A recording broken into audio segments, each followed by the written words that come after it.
ଶ୍ରୀମଦ୍ଭାଗବତ ପଞ୍ଚମ ସ୍କନ୍ଦ ଏକାଦଶ ଅଧ୍ୟାୟ। ହେ ରାଜା ଶୁଣ ସାବଧାନେ, ତୁଜେ କହିଲୁ ଅନୁମାନେ। ମୂର୍ଖ ପଣ୍ଡିତ ଦୁଇ ମତ ଏକଥା ଅଟଇ ଉଚିତ। ତଥାପି ପଣ୍ଡିତ ଯେ ନୁହେଁ ତତ୍ତ୍ୱ ଭାବରେ କ୍ରୋଧ ଭୟେ। ଅପରେ ଶୁଣ ହୋ ରାଜନ, ଗୃହ କର୍ମରେ ଯେଉଁ ଜନ ସ୍ୱକର୍ମ ବିଦ୍ୟାକୁ ଆଚରେ, ତତ୍ତ୍ୱ ଗୁଣରେ ମନ ଧରେ। ପଣ୍ଡିତ ବୋଲାନ୍ତି ସଂସାରେ, ଯେ ତତ୍ତ୍ୱ ଜ୍ଞାନ ଯେ ମନେ ସ୍ମରେ। ସେ ସାଧୁ ବୋଲଇ ସଂସାରେ, ପ୍ରାଣୀଙ୍କୁ ଯେବେ ଦୟା କରେ। ଦଣ୍ଡିବା ଶକ୍ତି ଯାର ଥାଇ, ତଥାପି କ୍ଷମା ସେ କରଇ। ସାଧୁଙ୍କ ଶ୍ରେଷ୍ଠ ଯେଉଁ ନର, ସୁଖ ଦୁଃଖରୁ ଯେ ବାହାର। ଅପରେ ଶୁଣ ହୋ ରାଜନ, ଗୃହ କର୍ମରେ ଯେଉଁ ଜନ ସତରଜ ତମ ଗୁଣରେ ମନ ରହିଲା ଦୃଢ଼ତରେ। ଯେ ଗୁଣ ତାହା ଯାହାର ହୁଅଇ, ଯେ ଗୁଣେ ପ୍ରାଣୀ ପ୍ରକାଶଇ। ସ୍ୱଧର୍ମ ମନ୍ଦ ଭାବ ଦୁଇ, ମଧ୍ୟାହ୍ନ ଭାବକୁ ସେ ବହି। ଧରଇ ଗୁଣ ଅନୁସାରେ ସ୍ୱରୂପ ବ୍ୟବହାର କରେ। ଯେ ସୁଖ ଦୁଃଖ ଆଦି କରି ଲଭଇ କର୍ମକୁ ଆଦରି। ଦେଖ ଏ ଅନିତ୍ୟ ସଂସାର, ମାୟାରେ ହୋଇ ତତ୍ପର। ତାହାର ଗୁଣ ଅନୁସାରେ ପ୍ରାଣୀ ଯେ କର୍ମମାନ କରେ। ଏ ତର୍କ ଭାବକୁ ଯେ ବହି, ସକଳ ସାକ୍ଷୀ ହୋଇ ସେଇ। ତେଣୁ କହନ୍ତି ବେଦ ସାର, ଗୁଣ ନିର୍ଗୁଣ ଏ ଅପାର। ସ୍ୱରୂପେ ପ୍ରାଣୀମାନଙ୍କର ନାନା ବାସନ ଯେ ଅପାର। ନିର୍ଗୁଣ ଭାବକୁ ଯେ ଧରେ, ସେ ପ୍ରାଣୀ ଭବ ଜଳୁତରେ। ମୃତ ପ୍ରଦୀପ ପ୍ରାୟ ହୋଇ, ସୁଗୁଣେ ସଂସାର ଭ୍ରମଇ। ଦ୍ରବ୍ୟର ଭାବ କର୍ମମାନ ଆଶ୍ରୟ ଆଦି ହେ ରାଜନ। ମାୟାର ବଳେ ସଂସାର, ସଂସାରେ ପ୍ରାଣୀର ମନକୁ ସେ ହରେ। କ୍ଷେତ୍ରଜ୍ଞ ଭାବକୁ ଆଦରି, ଶରୀର ବସିଛି ଆବରି। ପ୍ରତ୍ୟକ୍ଷ ଭାବେ ସେ ଅଛଇ, ତାହାଙ୍କୁ ପ୍ରାଣୀ ନ ଜାଣଇ। ଶୁଦ୍ଧ ଅଶୁଦ୍ଧ ସଦାଚାର, ସେ ଯେ କରନ୍ତି ପ୍ରାଣୀଙ୍କର। ଅପରେ ଶୁଣ ହେ ରାଜନ, କ୍ଷେତ୍ରଜ୍ଞ ପୁରୁଷ ପ୍ରମାଣ। ପରମ ଆତ୍ମା ନିତ୍ୟ ଜ୍ୟୋତିର୍ମୟ, ଅନ୍ୟାନ୍ୟ ବୃତ୍ତି ଯାର ଦେହେ। ସେ ନାରାୟଣ ଭଗବାନ, ବାସୁଦେବ ଆଦି କାରଣ। ଜାଗ ସ୍ମରଣେ ପାପମାନ ବିଶେଷ ହୁଅନ୍ତି ଖଣ୍ଡନ। ମାୟାର ବଳେ ଜଗତ କ୍ରୀଡ଼ା କରନ୍ତି ଅବିରତେ। ସ୍ଥାବର ଜଙ୍ଗମାଦିଠାରେ ପବନ ଯେସନ ସଞ୍ଚରେ। ତେମନ୍ତ ହୋଇ ସର୍ବଠାରେ, କ୍ଷେତ୍ରଜ୍ଞ ରୂପ ସେ ବିହରେ। ଯାବତ କାଳ ପ୍ରାଣୀ ଗଣ, ମାୟାକୁ ନ କରେ ଖଣ୍ଡନ। ଷଡ଼ଇ ନ ଜିଣଇ, ବିମୁକ୍ତ ସଙ୍ଗେ ଯେ ନୁହଇ। ପ୍ରଭୁଙ୍କୁ ଯେଣୁ ସେ ନ ଜାଣେ, ତାବତ ଭ୍ରମେ ଅକାରଣେ। ସଂସାରେ ତାପଦାନା ନଳ, ସେ ଯେ ଅନାଦି ଆଦି ମୂଳ। ଯାବତ ତାକୁ ନ ଚିହ୍ନଇ, ଶୋକ ମୋହରେ ସେ ଭ୍ରମଇ। ତୁ ଏବେ ଶୁଣ ନୃପବର, ଏ ଯେ ବ୍ରହ୍ମାଣ୍ଡର ଈଶ୍ୱର। ଅଖିଳ ପ୍ରାଣୀଙ୍କର ଗୁରୁ, ଯାର ମହିମା ମହାମେରୁ। ତାହାର ଚରଣାର ବିନ୍ଦେ, ମନ ନିବେଶି ଅପ୍ରମାଦେ। ମାୟା କପଟ ଏ ସଂସାର, ତୁ ଏହା ଶୀଘ୍ର ପରିହର।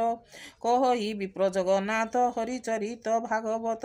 ପଞ୍ଚମ ସ୍କନ୍ଧେ ହରି ବାଣୀ, ଶୁଣି ସଂସାରୁ ତର ପ୍ରାଣୀ। ସେ ପାଦ ପଦ୍ମ ଯୁଗଳରେ, ଚିତ୍ତ ମୋ ରହୁ ନିରନ୍ତରେ। ଇତି ଶ୍ରୀମଦ୍ଭାଗବତେ ମହାପୁରାଣେ ପାରମହଂସ ସଂହିତାଏ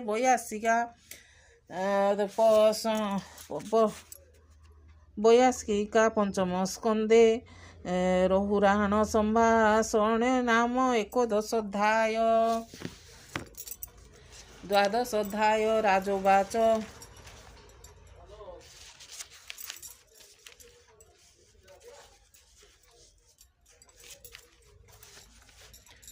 ନମୋଇ ପ୍ରଭୁ ବିପ୍ରବର, ପ୍ରାଣୀଙ୍କ ହିତେ ତୋ ଶରୀର। ସ୍ୱଇଚ୍ଛା ବିହାର ତୋହର, ନମସ୍ତେ ଦୟାର ସାଗର। ଗୁପ୍ତ ଭାବରେ ବ୍ରହ୍ମୁ ତୁହି, ଏତର ମାୟା କେ ଜାଣଇ। ବ୍ୟର୍ଥରେ ପ୍ରାଣୀ ଆତଜାତ, ତୁଜେ ମାୟା ରୂପରେ ସ୍ଥିତ। ବ୍ୟାଧି ପୀଡ଼ିତ ପ୍ରାଣୀମାନେ, ତାହାଙ୍କୁ ଔଷଧ ଯେସନେ। ନିଦାଘ ତାପରେ ପୀଡ଼ିତ, ତାହାଙ୍କୁ ଯେନେ ଜଳ ଶୀତ। ସଂସାର ଦୁଃଖ ଦାବାନଳ, ତହିଁ ମୁଁ ହୋଇଣ ଆକୁଳ। ପିୟୁଷ ରସ ତୁମ୍ଭ ବାଣୀ ପାଇ, ତରିଲି ଦିଜ୍ୟମଣି ସଂଶୟ ଶରୀରୁ ମୋହର ତୁମ୍ଭେ ଛେଦିଲ ଦିଜ୍ୟବର ଅଜ୍ଞାନ ଜଡ଼ ଭାବ ଥିଲେ ତୁମ୍ଭେ ଛେଦିବ ତାହା ବୋଲେ ଆଧ୍ୟାତ୍ମ ଜଗତ ବଚନ ଶୁଣି ସନ୍ତୋଷ ମୋର ମନ ଯେତେ ପ୍ରକ୍ରିୟା ଫଳ ମାନ କହିଲା ଈଶ୍ୱର ଅଧୀନ ଉତ୍ତମ ତତ୍ତ୍ୱ ଏବେ ପାଇ ପୃଥକ ବୁଦ୍ଧିମାନ ହୋଇ ତତ୍ତ୍ୱ ଜ୍ଞାନ ଏ ପ୍ରାଣୀଙ୍କର ମନ ନୁହୋଇ ଦୃଢ଼ତର ବ୍ରାହ୍ମଣ ବାଚ ପାର୍ଥିବ ବିକାର ଯେଉଁଠି ଭାରାବାହ ଅଟେ ସେହିଟି ଶ୍ରମ ଯେ ହୋଇବ ତା କାହାର ଏହା ତୁ ବୁଝି ନୃପବର ଶରୀରେ ଅଛି ଯେ ଚରଣ ତହିଁ ଉପରେ ଗଳ୍ପ ଜାନୁ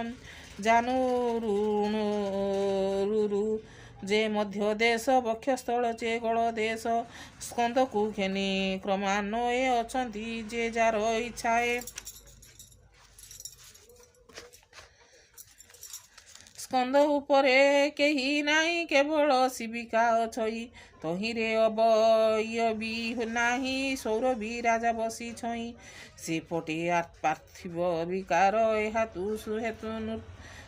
ତୁ ନୃପ ହେତୁ କର ଏହି ବିକାରେ ଅଭିମାନ ତୋହର ହୋଇଛି ରାଜନ ସେଇ ହେତୁରୁ ମୁଁ ରାଜନ ବୋଲ ତୁ ଆହେରେ ରହୁରାଣ ଏ ଯେ ସଂସାର ପ୍ରାଣୀମାନେ ନୃପ ସେବକ ଭିନେ ଭିନେ କେହୁ କାହାକୁ ନମସ୍କାର କର ଇ ଆଚାର ବ୍ୟବହାର ଏ ଜୀବମାନେ ବସି ତହିଁ ନାନାକୁ କଥା ମାନ କହି ରୂପ ବୋଲି ଅହଙ୍କାର ଏ ମୂଢ଼ ଲୋକଙ୍କ ବ୍ୟବହାର ପ୍ରାଣୀକୁ ଦଣ୍ଡ ଦେଇ ମୋହି ଏମନ୍ତେ ନାନା କଥା କହି ପ୍ରବଳ ଭାବେ ମୁଁ ଧଇଲୁ ଏଣୁ ମୋହର ସେବା କଲୁ ଦେଖ ଏ ଅଖିଳ ସଂସାର ଜନ୍ମର ଯହୁଁ ଚରାଚର ତାହାର ନାମ ଯହୁଁ ଅକ୍ଷରେ ପଡ଼ନ୍ତି ନାହିଁ ଏ ସଂସାରେ ପରମହଂସ ହୃଦସ୍ଥଳ ଏ ଆଦି ଯେତକ ସକଳ ହୃଦସ୍ଥଳ ଏ ଆଦି ଯେତକ ସକଳ ତା ବିନୁ ଅନ୍ୟ କେହି ନାହିଁ ଅଜ୍ଞାନ ମତି ନ ଜାଣଇ ଗୃହସ୍ଥ କର୍ମ ଆଦି ଯେତେ ଅଜୀବ ସଜୀବ ସହିତେ ଦିବ୍ୟ ସ୍ୱଭାବ କାଳ କର୍ମ ପୃଥକ ଭାବ ଏହୁ ମମ ଜ୍ଞାନ ବିଶୁଦ୍ଧ ସେ ଅଟଇ ପରମ ଆତ୍ମା ରୂପ ବହି ଏକୁ ଅନେକ ସର୍ବଦେହି ସେ ବିନୁ ଅନ୍ୟ ନାହିଁ କେହି ସର୍ବଜ୍ଞ ପ୍ରଶାନ୍ତ ଚୁତ୍ୟ ଲୀଳାରେ ଯାହାର ଜଗତ ଯେ ପ୍ରଭୁ ଅଖିଳ କାରଣ ମୁନିଏ କରନ୍ତି ଗାୟନ ଏବେ ତୁ ମୋହର ବଚନେ ହରସେ ଶୁଣ ସାବଧାନେ ବିବିଧ ତପ ଯଜ୍ଞ ଆଦି ଦେବ ଅଧ୍ୟୟନ ପ୍ରସିଦ୍ଧି ଏ ଆଦି ଯେତେ ହେ ରାଜନ ସକଳ ଶ୍ରେଷ୍ଠ ଭଗବାନ ଯାହା ସ୍ମରଣେ ପାପମାନ ଅଶେଷ ହୁଅନ୍ତି ଖଣ୍ଡନ ଉତ୍ତମ କଥା ଶ୍ଲୋକ ସାର ଯେ ପ୍ରାଣୀ କରନ୍ତି ଉଚ୍ଚାର ଗ୍ରାମ୍ୟ କଥାରେ ତାର ମତି କେବେ ହେ ନୁହେଁ ମହିପତି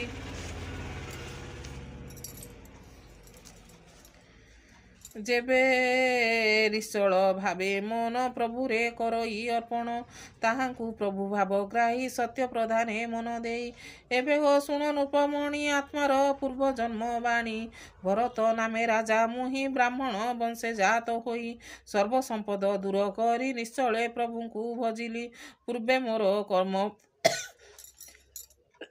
ଫଳ ମୃଗ ସଙ୍ଗରୁ ମତି ଭୋଳ ଯେଣୁ ଅସାଧୁ ଆଚରିଲି ମୃଗ ଶରୀର ମୁଁ ପାଇଲି ଯେଣୁ ମୋହର ପୁଣ୍ୟ ଥିଲା ପ୍ରଭୁଙ୍କ କରୁଣା ହୋଇଲା ତେଣୁ ପୂର୍ବର କଥା ମାନ ମୋହର ହୋଇଲା ସ୍ମରଣ ଏବେ ହୋ ଶୁଣ ନୃପବର ଲଭିଲି ବ୍ରାହ୍ମଣ ଶରୀର ତେଣୁ ସଙ୍ଗକୁ ମୁହିଁ ଡରି ଏ ଜଡ଼ ରୂପକୁ ଆବରି ଭ୍ରମ ଇଏ ଭବ ସାଗରେ କର୍ମବନ୍ଧନ ଖଣ୍ଡିବାରେ ଏକାନ୍ତ ନିଶ୍ଚଳ ଭାବରେ ମନ ନିବେଶୀ କୃଷ୍ଣଠାରେ ଶୁଣ ରାଜନ ଏକ ମନେ ଏଣୁ ସଂସାର ପ୍ରାଣୀ ମାନେ ଅସଙ୍ଗ ସଙ୍ଗ ମୋହ ହୋଇ ନାନା ଜନିରେ ଭ୍ରମୁଥାଇ ସାଧୁଙ୍କ ସଙ୍ଗଟି ଯାହାର ପବିତ୍ର ହୋଇ ଶରୀର ନିଶ୍ଚଳ ମତି ଯେବେ ହୋଇ ସଂସାର ସାଗରେ ବୁଡ଼ଇ ସାଧୁ ସଙ୍ଗତ ପ୍ରଭାବରେ ପ୍ରଭୁର କୃପା ହୋଇ ତାରେ ସେ ଯେ ଅନାଦି ଚକ୍ରଧର ଜଗତ ବନ୍ଧୁ ଦାମୋଦର ସେ ପ୍ରଭୁ ପାଦ ପଦ୍ମ ତଳେ ମନ ମୋ ରହିବ ନିଶ୍ଚଳେ କହଇ ବିପ୍ର ଜଗନ୍ନାଥ ପଞ୍ଚମ ସ୍କନ୍ଧେ ଭାଗବତ ଇତି ଶ୍ରୀମଦ୍ ଭାଗବତେ ମହାପୁରାଣେ ପରମାଂସ ସଂହିତାଏ ବୈୟାସିକା ପଞ୍ଚମ ସ୍କନ୍ଧେ ରହୁରାଣ ଭରତ ସମ୍ବାଦେ ନାମ ଦ୍ୱାଦଶୋଧ୍ୟାୟ।